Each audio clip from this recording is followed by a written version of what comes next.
Dito ang pili, sa bagay pwede ka naman nakaganon. So, commodities lang kasi naman maliit na naman yung unit na nakuha ko.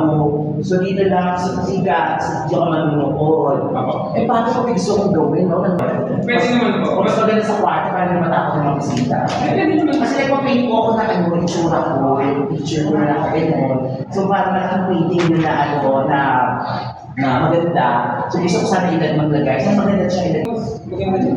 Maganda siya. Maganda din. Pagpasok pa lang ng mga bisita. Alam mo na ako kanina. Ang tawag doon? Planning po. Planning. Sa mga hindi, wala. Wala. Open lang po, no? So, parang ito, wala akong nakalili. Wala. Gusto niyo po ba na magkaroon tayo? Sana, para may patungan. Ayun. Pag isa para talaga yung ganyan, dito lang. Tapos pwede naman siguro magaling ako. So, dito na magiging partition ng kwarto. Partition ng kwarto from here. Malaking gamit gusto ko yung masal. Anong plano natin dito? Ayan. So, gagawa ko tayo ng full size na lumang natin. Para mamaya, finalize tayo sa mga needs niya na ilagay dito para i-set na lang yung bottom.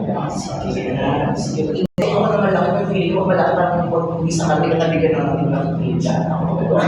So yun, okay na. Sana yung pinag-play siya ni Sir Annie ng mga boys, yung mga dito. So, siguro abangan nyo mga, ay,